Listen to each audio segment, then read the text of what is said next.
Project 2025 is a political initiative that was established on April 21st, 2022 by the Heritage Foundation. It proposes changes to the federal government of the United States in favor of right-winged policies. Today we're going to talk more about Project 2025. I'm Laura. I'm Jesse. I'm the Jericho. And I'm Sefrak. And this is Reconfiguring Reality.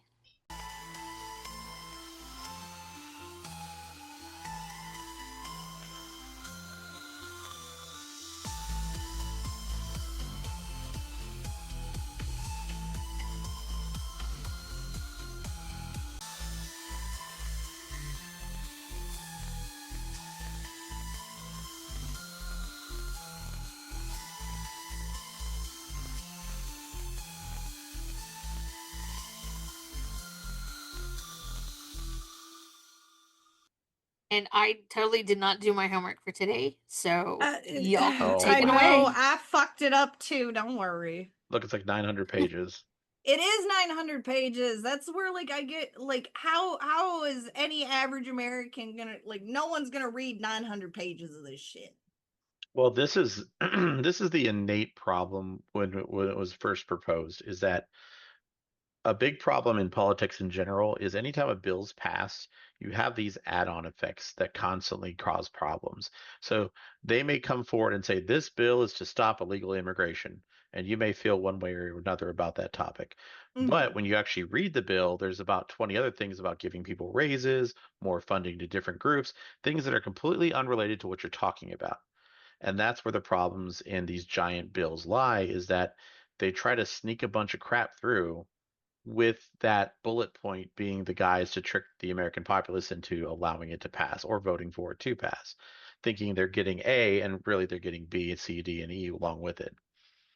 Specifically, the issue that people arise with this is the fact that it was very, very heavy-handed towards Republican ideals and conservative ideals, and how that affected various things like assistance programs, right? It aims to abolish things like Social Security and other supplemental, like end of life health benefits and things. It gets rid of things like, or tries to get rid of things like abortion, except like very specific cases, as opposed to just allowing it carte blanche. Then it gets rid of things like DEI initiatives that are being funded by the government. So, like a lot of the stuff that Trump has already been enacting, like defunding,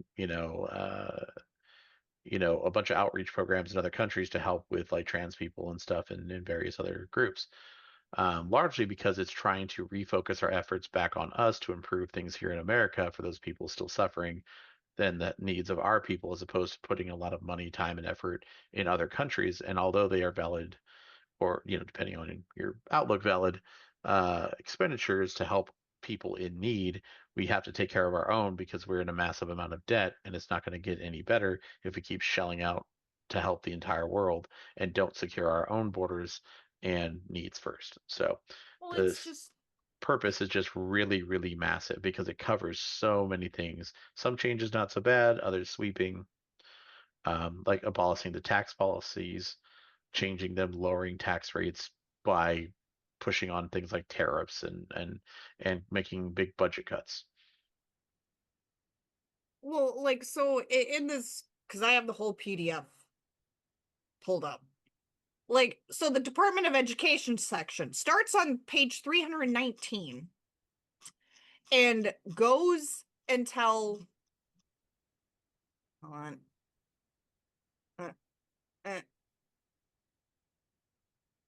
I'm still going. Okay. I'm still going. I'm just trying to see how it ends, where it sits there and it ends on 362. Okay. So that is 40 pages pretty much, right, of stuff, but it's not written where an average American can comprehend it sometimes. They have their pretty graphs and stuff like that, and they I will admit they at least source things, because at the end of every single section it shows sources. Sure. But it's just one of those things where it's like,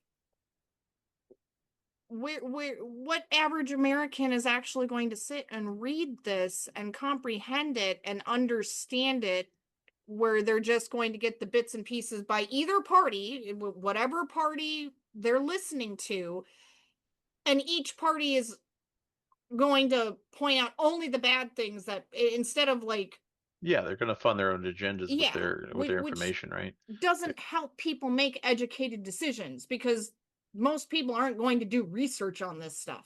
They are going to believe the Democrats, or they're going to believe the Republicans, and that's it.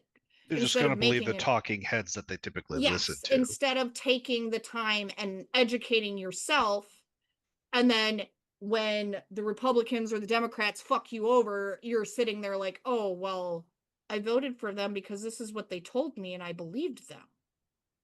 Well, this is the crux with politics in general, right? So just like the law is meant to protect people and help people and all that. That's what the public thinks. The law has Mm-hmm. nothing to do with protecting people. There may be laws with making attempts to protect people, but the law is just making a rule of what we decide as a society. So whether or not that rule is just, fair, and in between is supposed to be decided by its people. If the law doesn't work, we should change it. If a law is too strict, we loosen it. If it's too loose, we tighten it. And that changes based upon the culture and what's happening in society. This is the problem with politics. Politics is not the end all be all perfect system. It's a bunch of people arguing about what should be done. And most people, like you said, choose not to educate themselves. They choose to live in ignorance or blindly follow, you know, uh, to to to basically borrow a term for religion, a false prophet. Mm-hmm. They don't want to do the due diligence and effort necessary to make educated decisions. So when these snake oil salesmen do their song and dance and say lower taxes, free money, blah blah blah, people bite the hook, and by the time they realize they've been hooked like a fish out of water, it's too late.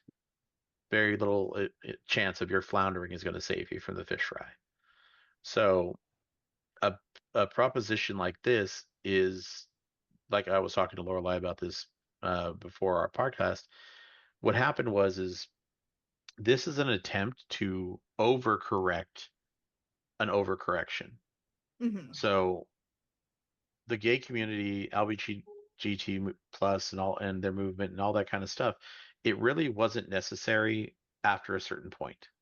Like there was definitely a need to call attention to something and to people who were suffering or being marginalized. But once they had a voice, once they had a place, once people respected their individuality and embraced and became allies with them, that's where that movement needed to die. But instead, they got drunk off their own power. They started making demands and started making things unequal between everyone else. They didn't just want to be equal and seen, they now wanted to be better than other people. And of course, those who are allies are going to fight that tooth and nail and say that's, laborious and it's wrongful speech and hateful speech and all this sort of stuff. But the truth of the matter is exactly what happened. you know, I don't have a private bathroom because I don't like dealing with people. Why do you get a private bathroom? Well, I don't feel quite like a man or quite like a woman. Well, that's your choice. You were born one way. You presented yourself one way. You could have continued doing so. Once you muddied the waters, that's on you. Society does not need to accommodate to you being a special little princess.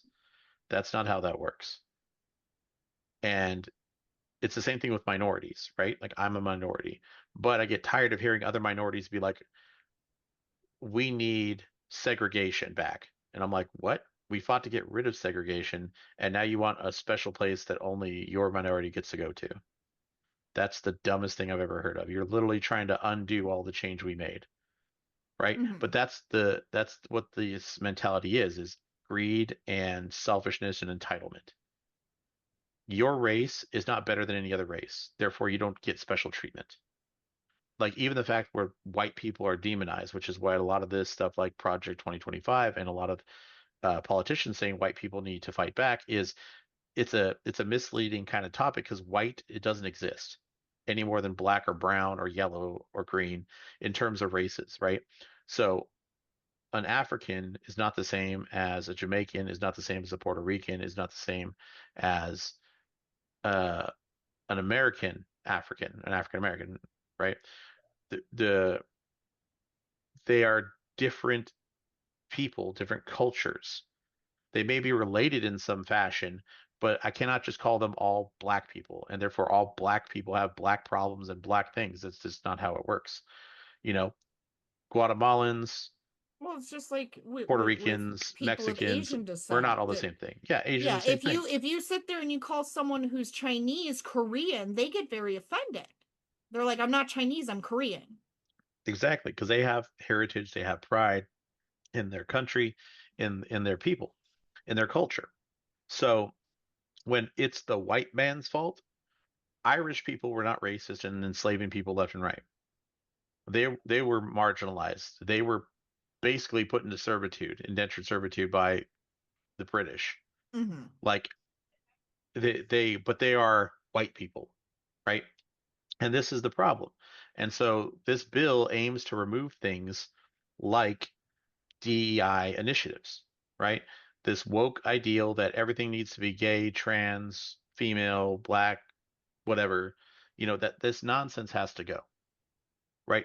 It was There was a time and place where affirmative action existed because we weren't getting a fair shake, where minorities needed to help up because we were being held down by that racist ideal. But that's not the case anymore.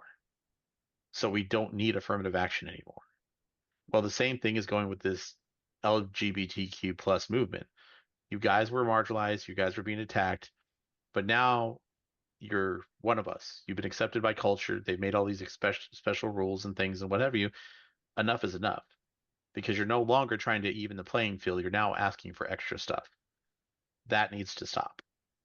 We're all Americans, for those of us here listening who are American, or you're all, British, or you're all Canadian, or you're all whatever you are, and your ethnicity should have nothing to do with how your country is ruled. Everyone should just have that fair shake, good, bad, or otherwise, right? I don't want to hire a rainbow box of crayons to make my job not get harassed by people. I should just be able to hire the best person for the job and leave it at that, regardless if they're man, woman, other, black, green, purple, polka dots, whatever. And so the problem is we've gone so far into this woke mentality and doing all these things that now people are finally like done being shamed and belittled and treated like a racist when they weren't, just because of their color, their skin, or they happen to be more well off than another person. So this initiative, I'm not touting that it's a good thing, but this is an overcorrection. Instead of just bringing it back to the middle and saying, let's dial back on this stuff a little bit and let's take a minute to self-evaluate, they're like, we need to like scorched earth. We need to remove all the things. We need to do all this. And that's pushing hard against all the changes that were recently made. So people are, of course, now bucking in the opposite direction. So I was curious why Jesse, if I can go back to her original point, you brought up a specific section of this project 2025, Yes. the education section. Did you happen to hear something, or is there something in particular from that portion of So this document both of that? my oldest son is autistic. Like Mhm. he's not since it's such a spectrum, he is closer to the severe side than high functioning. And so for me, I had the section saved where it takes away the what is it? The Disabilities Act out of the schools, which guarantees my child gets he is in a contained classroom.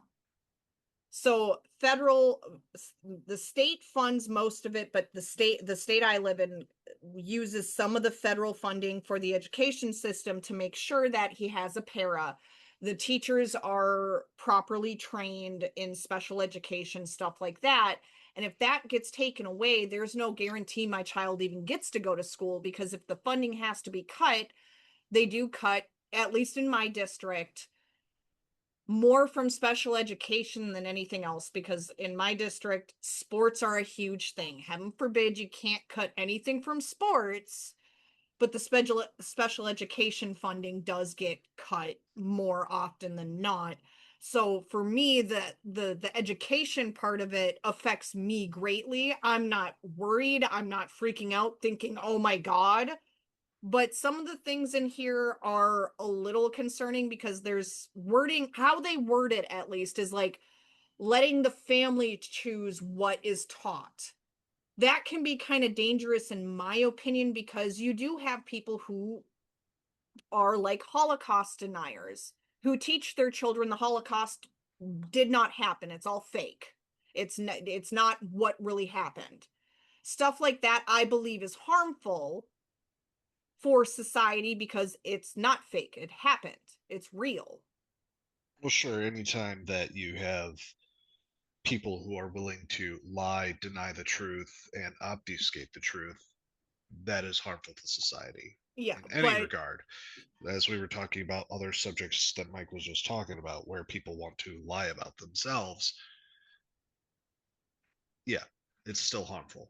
like certain things in the education section concern me, but I'm not all up in arms where my whole entire life is consumed by this. I've tried that before. I was so emotionally exhausted worrying about everything else that was going on in the world. I was not present in my own life.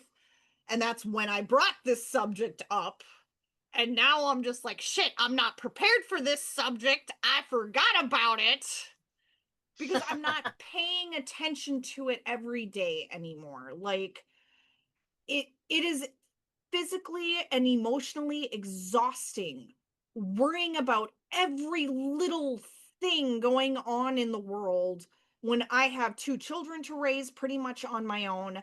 I work 50 hours a week, if not more. I since I've like not focused on this kind of crap, I am a lot happier. And so now I'm like, crap, why did I even want to talk about this subject? But it kind of is important to a point because there are things in here that are concerning. And there are things where, yes, the states should have every right to decide what their children are taught, but the reason why the Department of Education is there is to make sure that certain things are funded if a state cannot fund it. Like my state pays more in taxes than they take from the federal government. So to chime in here real quick, Mm-hmm. this is one of those misconceptions. Again, I want to make this clear. I'm not touting one way or another whether I think this project, because I have not read it cover to cover, but just going through various bits that I know we wanted to talk about. What they're suggesting under the Department of Education by Lindsay M. Burke was that they want to remove the government, the federal government specifically, let me rephrase that, from the education part. Federal education policy should be in place, requiring certain things to be provided to students, but it should be limited. And they want to remove the government's handling of it because they misappropriate funds. They Mm-hmm. give funds more to certain types of schools that have better numbers or things like that. And they make it this weird lottery system where if you get into the hole, like say you're in a lower education area and your test scores have been low for some time, you can't just magically turn that around. It takes time and it takes money. So instead, they keep getting underfunded because they're not making test scores. And they're not making test scores because they don't have teachers and equipment. So instead of giving it to the schools that actually need it, they're giving it to the schools that are succeeding more. So they have bigger, fancier schools with swimming pools and all this kind of stuff. So what they're proposing is instead it's handled on a state level. And what the government's portion is they actually create what's called an ESA, just how we have like an HSA for health savings account, you would create an ESA, except it's funded not by your money and your weekly check, but it's funded by taxes and by the government. They supply you essentially an like a savings account that you use for your children's education. So as they're putting money into it, you're buying things like school supplies, you're buying things like tutoring, you're buying things like extracurricular activities that they might have, like sports or whatever, right? So that those can be very expensive, but they're all seen as benefits to the education of the child. So rather than the government saying, okay, this school gets this money and this school gets that, they go, it's up to you, parents. You want your kid to study biology? Go for it. You want your kid to study paleontology? Not great. You want your kid to study that the Holocaust was a bunch of nut jobs? Okay, great, cool. They can do that too. But they don't want the continuation of a large bloated government body misappropriating funds so that every year the funds don't go where they're needed and more things have to be sacrificed from people who have less. And that's what they're trying to do by eliminating education. So when they said they want to eliminate the federal government Department of Education, let's face facts, we're not one of the top rated education Oh no, for I already know company that. in the world. So clearly the department's not doing a great job, right? So if the parents feel that they have better for their children, they can help with that. And that includes not being limited to public schooling. If you're given this ESA account, if it was created according to that, you could put your kids in private schools. You could homeschool them and get them a one-on-one tutor if you budget your funds, depending on how much that all ends up breaking down to. So there are a lot of good potentialities with this suggestion, but it's not flawless because parents are selfish and greedy because they're human beings. So there are those who will try to misappropriate the funds. I guarantee it. Oh yeah. I guarantee it'll be like another welfare where they're having a bunch of kids to try to get a bunch of money to buy a bunch of MacBooks for their supposed kids just to turn around and sell them. I'm not saying this is going to happen guaranteed, but we all know people are going to be who are people are they going to be. However, I think for our listeners, we have to stress that there is no perfect solution. Every time someone points to a socialist country that they say they're doing so great, those countries are failing. Those countries are having issues. Now, they're not all bankrupt, but they're also not dealing with millions of people. Most of these successful countries are dealing with people, in the hundred thousands, below hundred thousands at that, and they tend to be all of one race or gender. Minorities amongst them are little to none. And when you're dealing with those sort of isolated kind of environments, it's a lot easier to make rulings for things because you don't have the big problems a giant melting pot or a big first world country has with a lot of immigration and things like that. We have to deal with different religions and different freedoms. The more freedoms we give our people, the more people are going to fight, argue, and take advantage of those freedoms. But that's Well, their right to do that, right? So that's the juggling act. The more freedom you give something, the more problems that come with it. Just look at Android and Apple. Apple gives you no freedom. Apple says you get what we tell you you get, and that's it. So yeah, they have great security, but they have almost no backing and by anybody else because their program is a nightmare to work on. You have to jump through 1,000 hoops, and just so developers avoid their stuff. Now, Android, on the other hand, has far worse security. However, it can interface with everything. So there's millions of developers and indie developers and people supporting it, companies supporting it, because it's simply easier to work with. That's the same thing. If you want a tight, government heavy, influence state, well, then you're going to have a lot of restrictions. You're not going to have a lot of freedoms. If you have a place like America where we get a ton of freedom, that means that there's a ton of problems that can come with that. I would sum it up in the leftist point of view, from my understanding, is more central planning style of government, where they want the government more to say, okay, this is what's going to be provided, especially for those most in need. Whereas the more conservative approach is, okay, we don't mind providing funding, but let's put the power back in the hands of the people and let them have school choice, is effectively the short version of what I'm reading in the overview of this section. They want to return, they want to take the money that's normally put out there and distributed by the federal government as it sees fit with the programs that are in place now, and then say, okay, to the states, you guys have control over these funds. We're giving you the grant money that would otherwise have been distributed by the federal government. Now the local authorities have the right to determine what's best in their state to figure that out. But Yeah. the other 2 points that I saw here that are key to this as well is effectively holding people who borrow money, take student loans, accountable for making the decision to take out loans to pursue a higher education, college, collegiate, university, etc., instead of the often touted loan forgiveness from people on the left. And it's like, well, we took out all this money and oh, we should be forgiven because we really didn't have the responsibility or accountability as young adults to really know what we were doing. And we got useless degrees because the economy wasn't in our favor. And while to some degree that is true, at the same time, it's like telling your child who decided to go out with a neighbor and the neighbor said, oh, well, if your mom pays me back for that, I'm sure you can just have that. Here, I'll buy it for you. Just have your mommy pay me back. You don't go to your child and just pay for the thing for the person without teaching your child the lesson that they don't spend money that they don't have. But in defense, then why do businesses get to bankrupt themselves and not pay that type of money back that they borrowed to start a business? Because you have collateral typically accounted for with the money that they borrow. It is not a personal loan. So there's a very distinct difference between taking a personal loan. In other words, when you go out and get a loan for money for your education, that is your promise to say, okay, by me going to this higher education, I'm going to get a job at the end of this education that I'm going to be able to use to then pay back the money that I borrowed.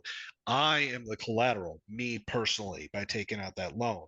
Whereas a business, the business has collateral in the business, in the property, in the investments that they have. So even if they go bankrupt, the They person liquidate the who's going, business. they liquidate assets from the business in order to pay off as much of that debt as reasonable. So there's a key difference between having, it's like getting a loan on your vehicle, right? Or your home. Those are loans with your asset, your vehicle, your home as the collateral. So if you renege on paying back that loan that you promised to pay because somebody lent you the money to grant you the ability to own a home or own a vehicle, they have the right to say, hey, you're not holding up your part of the deal here. I want to And get my money back. So then you either have to give up the vehicle or give up your home in order to sell it off and pay back the debt that you owe, or at least whatever they can get for it. and to be clear, it works in both directions, right? So like let's say you bought a house for $50,000, right? I know Mm-hmm. in today's economy, who's going to get that? But let's just say you did, and you Fixer had upper. Detroit. a 30-year mortgage, right? Mm-hmm. Okay, so 15 years in, you're in a horrible accident, you're on disability, you make barely any money, you can no longer work your job. Well, now you can't make your payments, right? So they foreclose on your house. But the economy has also changed in that your house is no longer worth 50,000. It's worth, let's say, a quarter of a million. Well, if they sell the house and you only owe 25 grand on it, let's just let's say you owe 30, right, with some extra tax or whatever. Well, if they sell it for a quarter of a million, they have to pay you $220,000. They can only Really? recoup the loss of their loan. They're not allowed to keep the extra profit and be Correct. like, "Ooh, we got Oh, a I bad house." I never knew that. So then why, if you knew you couldn't pay it, why wouldn't you just turn around and flip it, sell it yourself and not Well, go that's for normally what happens, but foreclosure? see, people get attached to things, right? This is my home. My husband built this deck with his own hands, whatever the Mm-hmm. case may be, and they The don't all, want. oh, I had my first baby here. Or It's there could be a sentimental matter value. of Yeah. there could be a matter of legality. Let's say you got a divorce, and because you're fighting this very expensive divorce, neither of you have paid on the house. Now it has to be liquidated either because by court order, because they decide 50% is to each you, and since you can't handle it as adults, they will force it that way. There's a Yeah. lot of things that can happen that cause that. Now, the thing I will say this much about personal loans, though, however, personal loans aren't what they used to be. It used to be a small decision between you and the lending company. Once the education came into it and the federal government basically backed out of education and allowed it to become privatized, it became predatory. Yeah. They don't, like, most people aren't tax lawyers. So they anticipate, because these are what these schools say, come to Harvard, come to here, you're going to get this amazing education, you're going to walk out the door and be like a millionaire. And that rarely happens. So you can say, well, it's up to me. I got the gumption. I'm going to go out there and make it. But that's like kind of saying like anybody who tries can be a movie star. But That's see, not the true. thing is it is the parents' responsibility, in my opinion, to also educate their children that a degree is a degree. You don't need to go to an Ivy League college to get a degree and spend triple the amount Well, in that's the difference, tuition. right? Like they grew up in a different time. Back then, those college degrees really were like printing money. You could do really, really well with a degree from a fancy school, Hmm. especially if you had lofty goals. But nowadays, with trades being far more common and tech being far more common, there really isn't a need for a college education like there used to be unless you're in a very specialized field. Yeah. But people are still sold this lie that going to college is just going to be amazing and just like life changing and it's going to do all these things. When in reality, it's just going to put you into debt more often than not, especially if your goal is to do something that doesn't require a college education.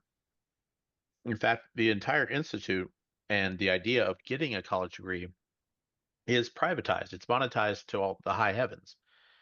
Because, like, for example, when I went to college to get my 2 degrees, when I got my first degree, my associates, I qualified for 4 different associates, but that could not get 4 different associates.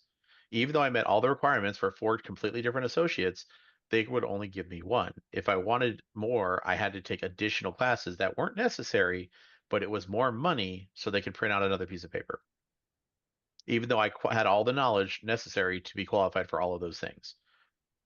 And the same thing with my bachelor's. So that is just showing the scummy nature of how that college does it. The idea is that college is supposed to give you a rounded education and allow you to explore your options before you get into the real world so that you can really find what suits you. But Hmm. that's a really snake oilsman way of saying we're going to give you the option to take a bunch of unnecessary things that have nothing to do with your ultimate choice or goal and are unneeded to be successful in life. Nobody needs calculus 3 unless you're a Well, literal rocket it's scientist. just Like, it's also like I know a lot of people who got degrees in like photography. You don't need a degree to become an amazing photographer. nope, but that's just Like, it. They sell you on this BS, hmm. right? Underwater basket weaving, VCR programming. That's what you're doing. And these are courses taught by actual collegiate colleges, right?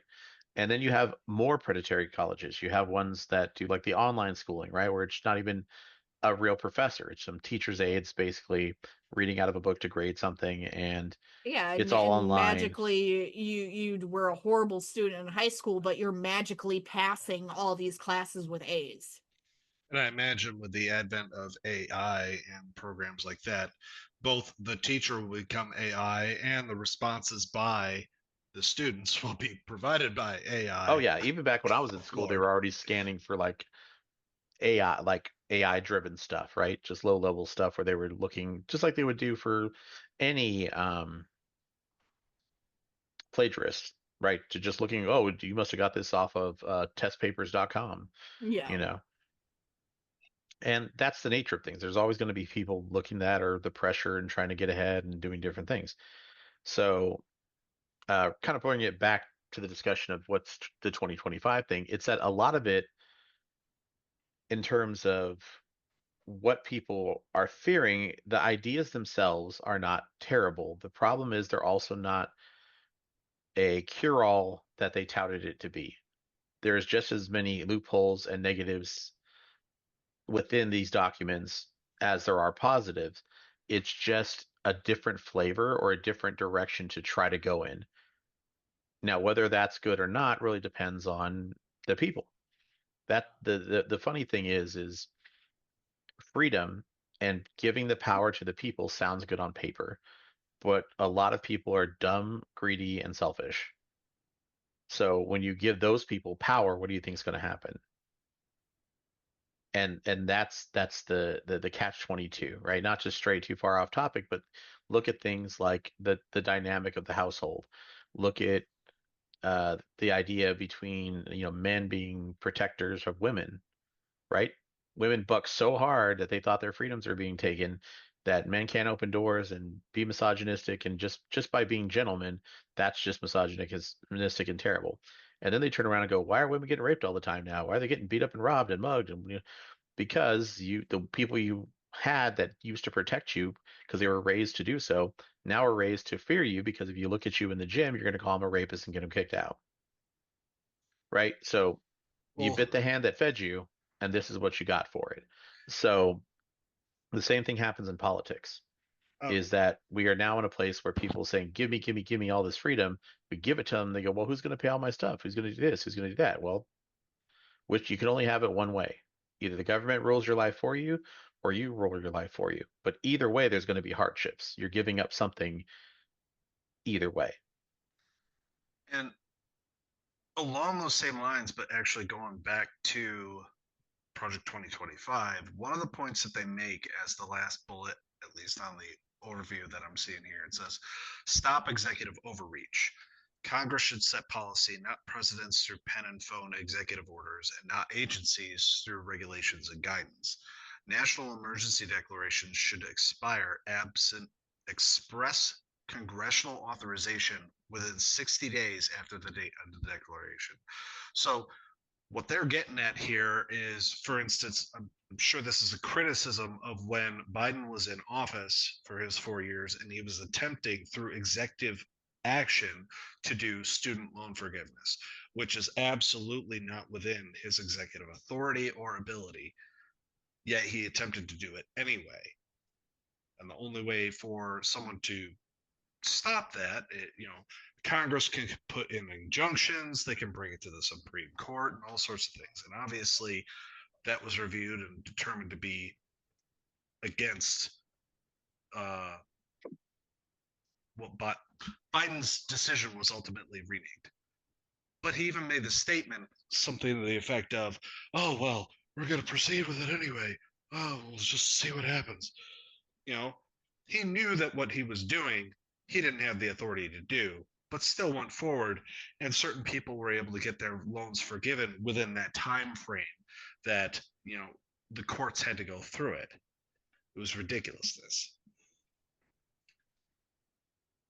So I actually agree on this point that they're stating, is that Congress, who not only has the ability, but also the duty and responsibility to set these policies in the laws and regulations that they have to write in order to guide the Department of Federal Education on what its duties are.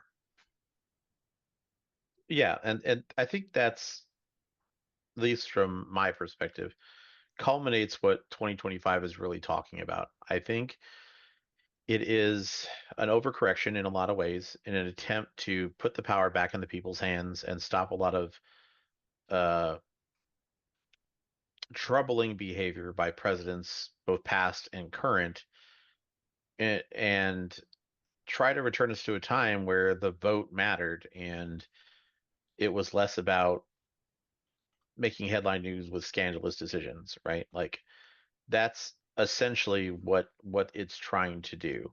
Now, like I said, a lot of the things that it has in it, in its attempt to be more open and return this power to the people and all that, do state a lot of potentially troublesome things, some scary things, right? It was like Roe versus Wade, right? Another hot button topic for a lot of people. Everyone chastised it, and they're like, "You're taking away this, you're taking away that." No, they were removing government overreach and returning the power to the people. Your states get to decide what they want to do about abortion. And who decides that? Well, the people who you're voting for decides that. And a lot of people bucked against it and said, no, no, no, no, no. The government should just tell us we get what we want.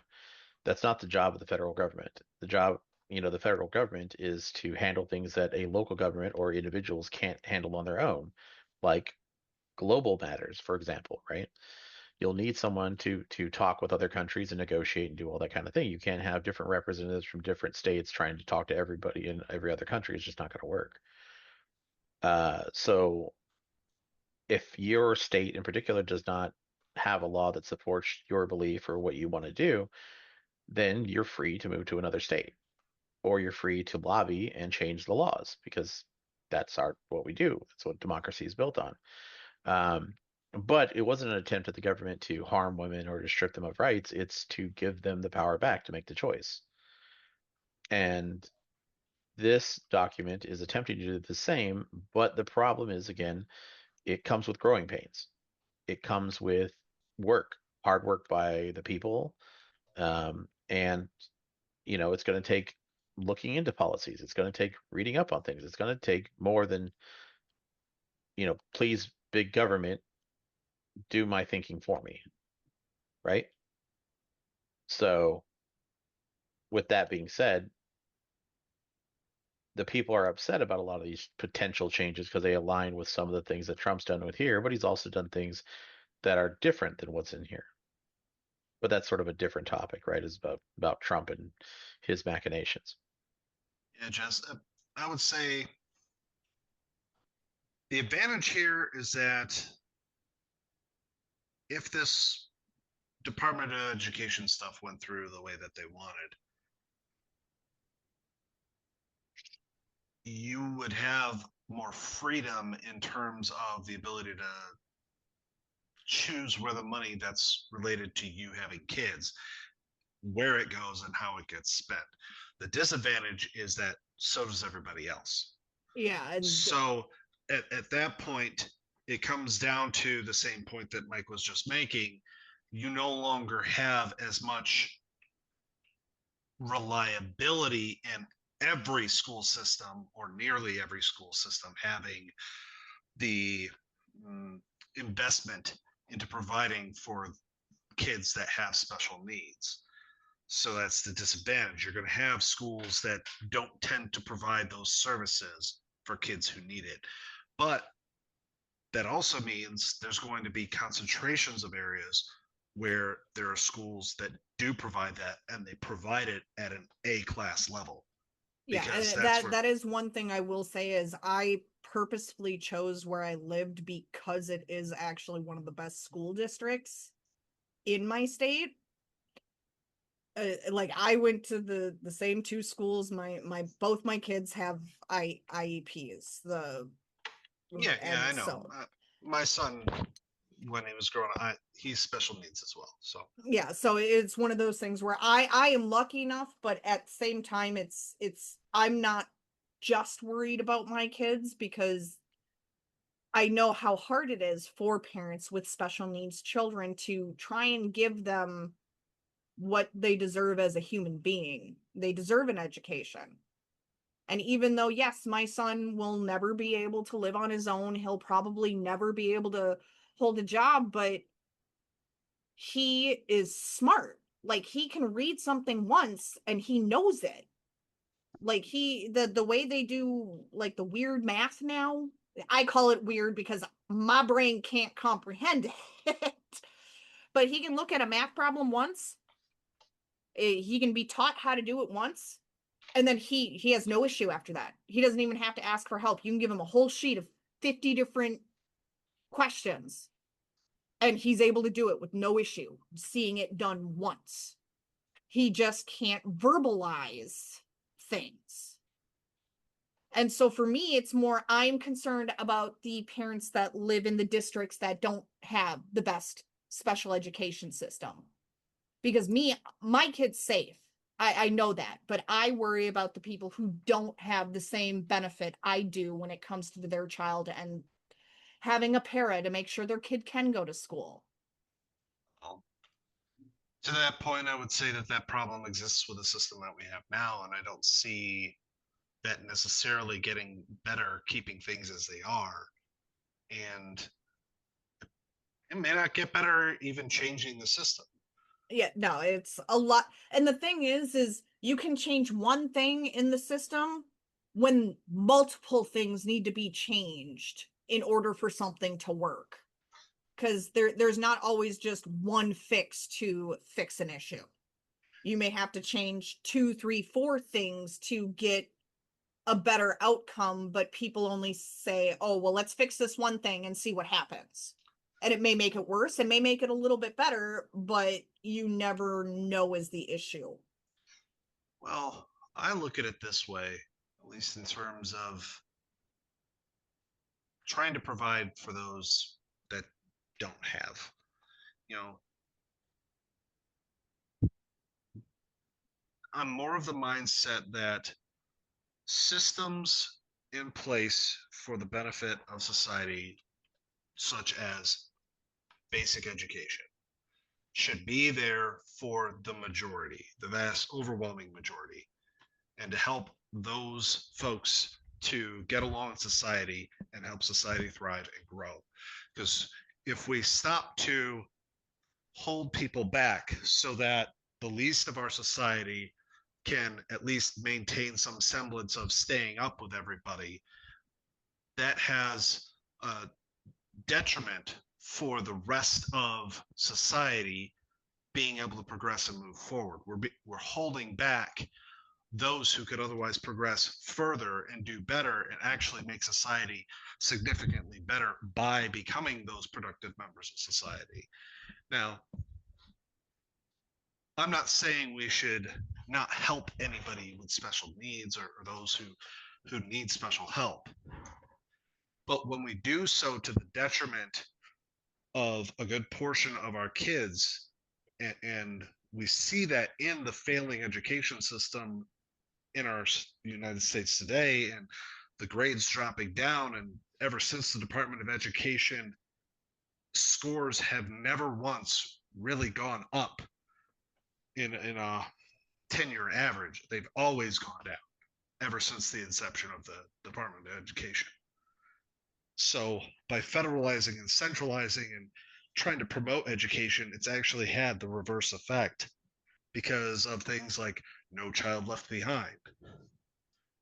You know, we grew up with the beginnings of that during the Bush administration or the tail end of Clinton administration, right?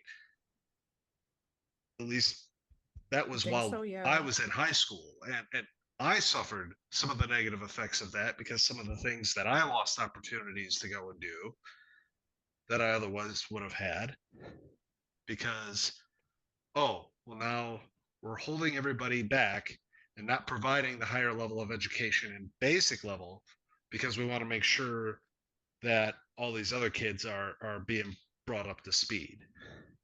I would say I'm more of the opinion that for parents who have kids with special needs, it's incumbent upon them to be able to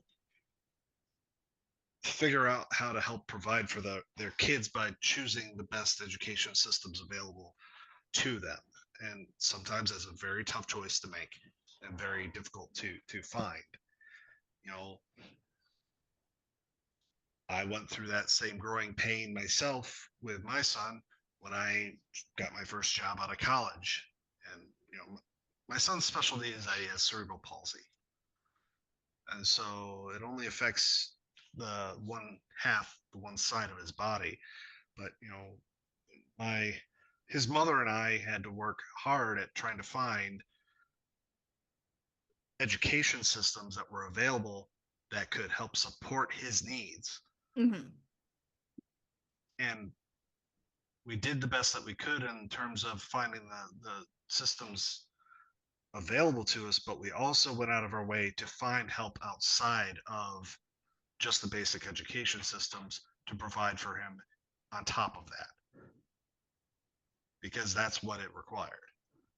So at the end of the day, I think it's ultimately up to the parents to take on the responsibility and the effort to ensure their child's education at the end of the day.